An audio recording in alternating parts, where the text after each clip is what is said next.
Olá, estudantes da primeira série, beleza? Professor Luciano mais uma vez com vocês, trazendo um assunto um pouquinho complexo, mas com certeza a gente vai trabalhar de uma maneira que você vai entender super legal esse assunto, que é a história da respiração celular.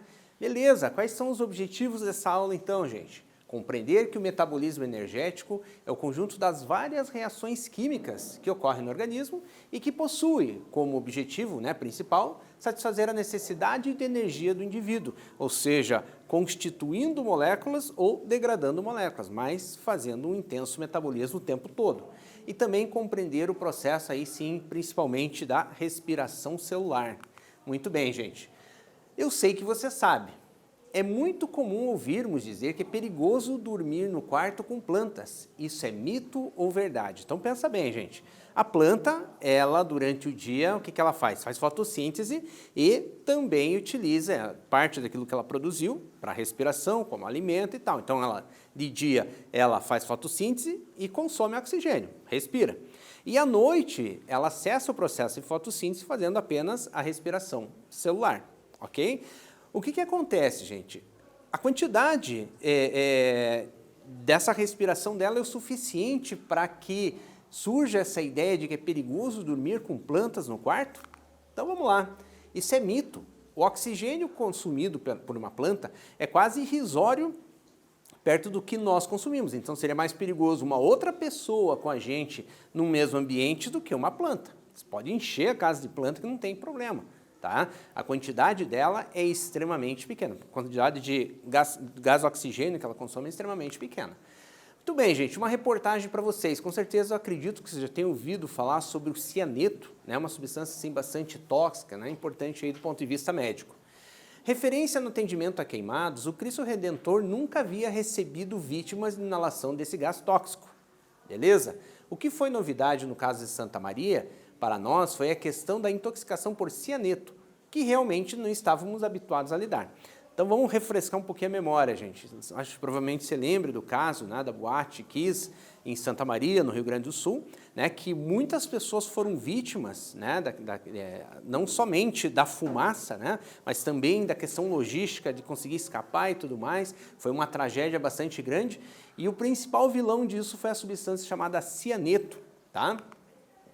Procurou-se essa medicação, mas não existia no Brasil, tá? Era hidroxicobalamina, que seria o antídoto sobre o cianeto. Aí o Ministério da Saúde foi atrás e buscou e trouxe esse medicamento vindo lá dos Estados Unidos, conta a chefe da UTI do hospital, a médica Daisy Fonseca. Então, esse cianeto, ele causa comprometimentos cerebrais, alucinações, tremores, é uma substância bastante perigosa, podendo levar à morte, e realmente foi o grande vilão nessa situação de Santa Maria. Muito bem, gente. Respiração celular, o que seria? Então, assim, veja, é diferente o processo que a gente vai falar da respiração pulmonar, que a gente pode chamar de ventilação pulmonar, que é onde capta o gás oxigênio do ar, tá? Por hematose lá nos alvéolos pulmonares, o que vai acontecer? As trocas gasosas, tá? O gás carbônico vai sair, o gás oxigênio vai entrar. Esse gás oxigênio vai correr pelo sangue, através das hemácias, sendo levadas a todas as trilhões de células do organismo, as dezenas ou centenas de trilhões de células do organismo, e vão penetrar numa organela, no citoplasma, e especificamente depois, no final do processo, numa organela chamada mitocôndria, responsável por esse processo final de respiração celular e, com a respiração celular, a produção de energia para todo o corpo.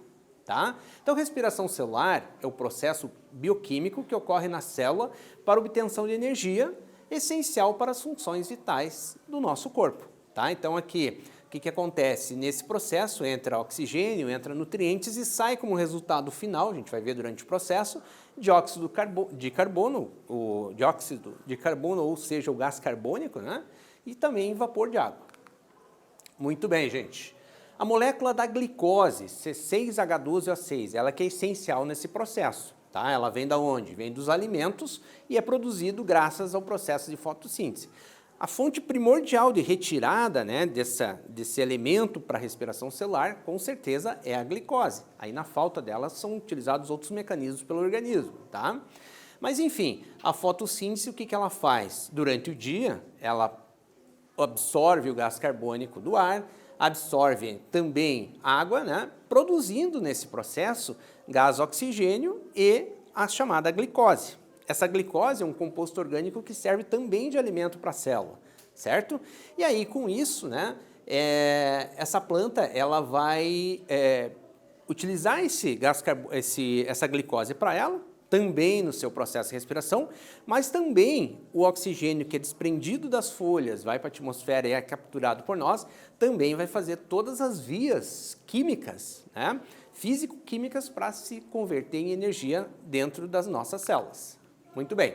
Respiração celular ocorre primeiramente no citoplasma, ou seja, na parte ali do citoplasma, antes de chegar dentro da organela especificamente, antes de chegar na mitocôndria, e por fim na mitocôndria, né? A fórmula geral, vamos falar da fórmula geral desse processo. C6H12O6, glicose, mais o gás oxigênio, que veio, né, da nossa respiração pulmonar, ou seja, da ventilação pulmonar, produz no final do processo gás carbônico, libera esse gás carbônico, aquilo que a gente joga para fora, que é necessário que a gente elimine, e também água. Então vamos a uma atividade aí, só para a gente iniciar o processo da explicação, porque realmente são várias etapas, então é importante que você nos responda.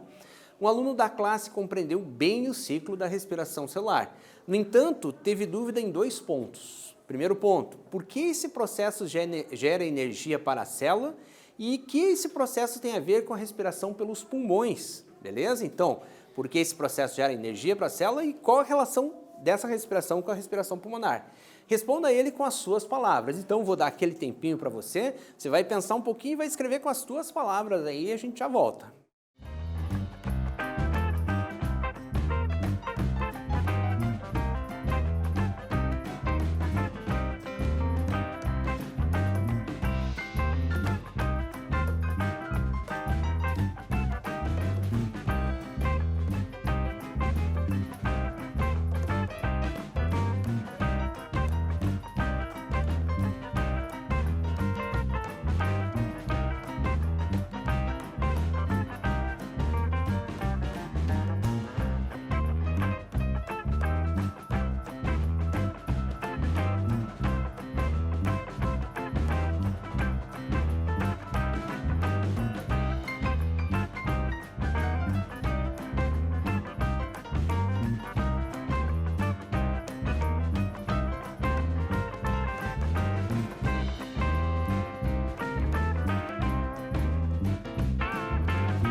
Beleza, pessoal, vamos ver lá se acertou então.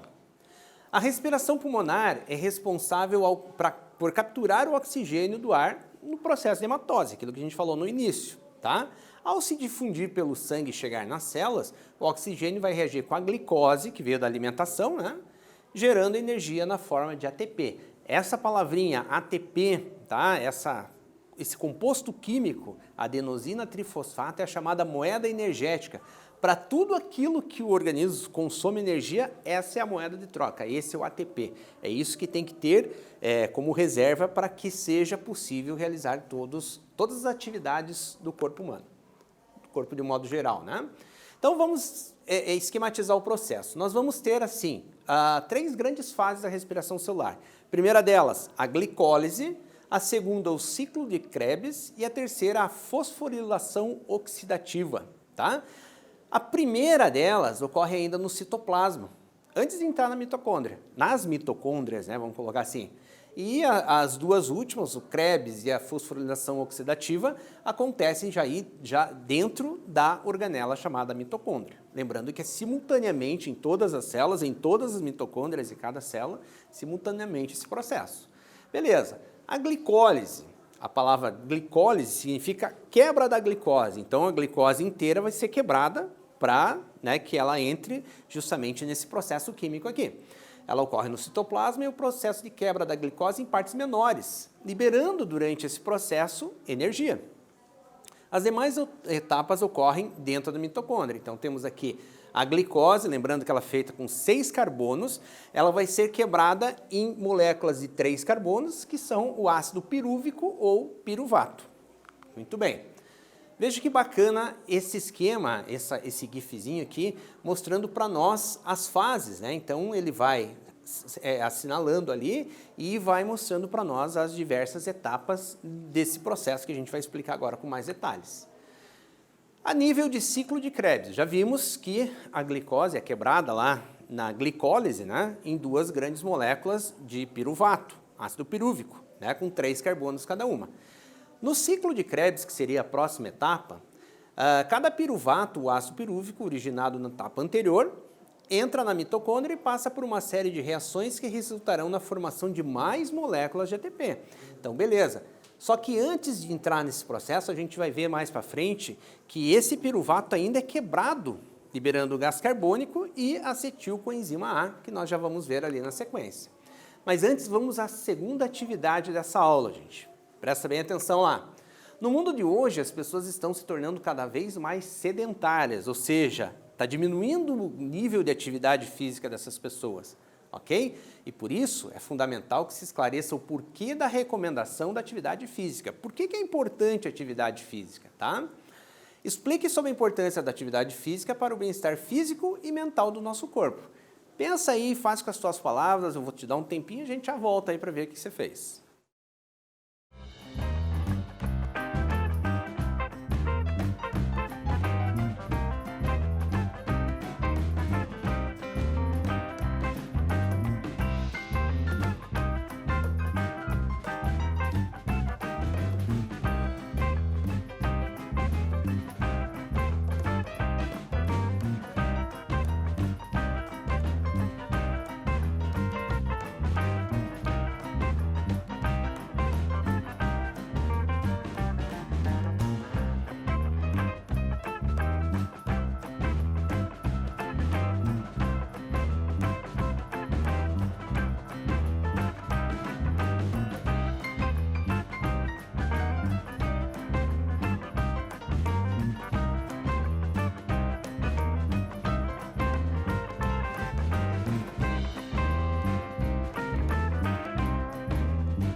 Vamos ver o que você escreveu aí. O importante é você fazer com as suas próprias palavras. Eu acho que isso é essencial, mais do que você simplesmente copiar o que a gente coloca aqui. Tá? Você tentar fazer com as suas próprias palavras.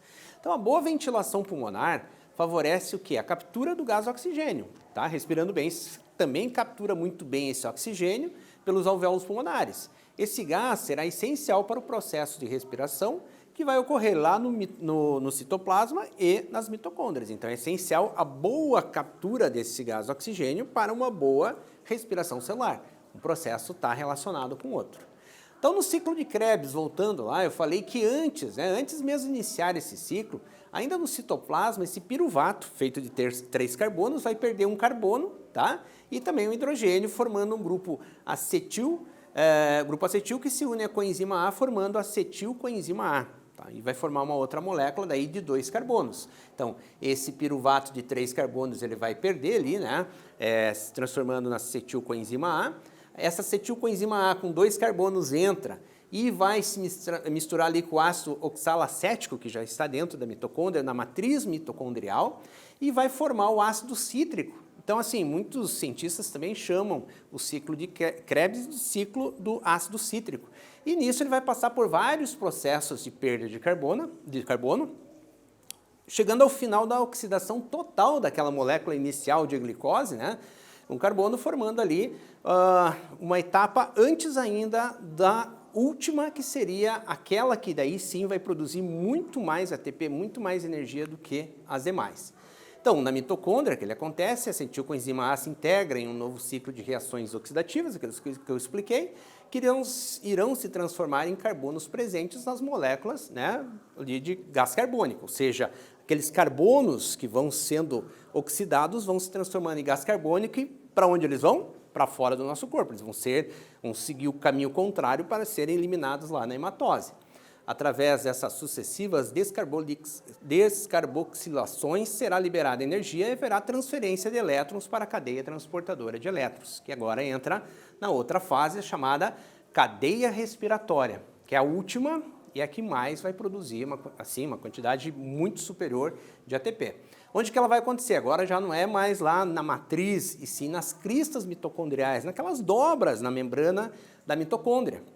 Essa última etapa metabólica, chamada de fosforilação oxidativa ou cadeia respiratória, são sinônimos, é responsável pela maior parte da energia, ou seja, ATP, produzida durante o processo. Nela, a transferência de elétrons proveniente de hidrogênios presentes nas reações, né, que foram retirados das substâncias participantes nas etapas anteriores.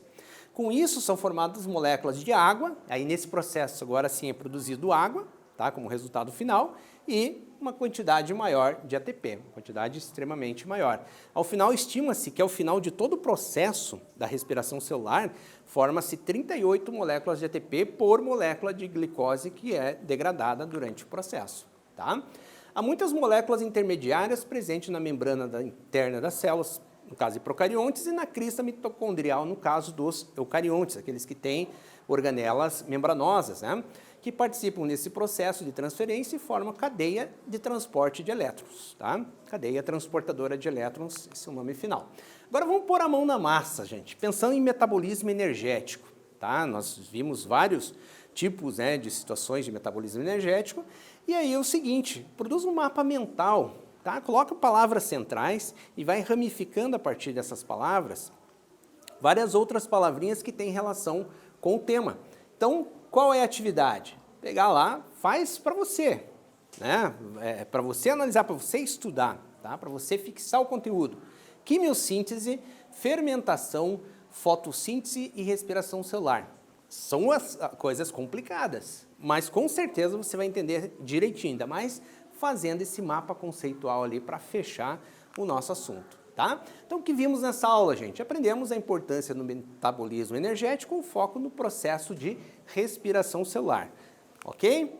Gente, espero que vocês tenham gostado, é um assunto complexo, mas assim, não custa você ler mais um pouco, voltar ao vídeo quando já estiver no YouTube, ver, rever, anotar, né? E tirar todas as dúvidas possíveis aí com seu professor ou com seu livro didático, né? E na internet, tem várias formas aí de você assimilar bem esse conteúdo, Espero que vocês tenham gostado, então, e até uma próxima, gente. Valeu!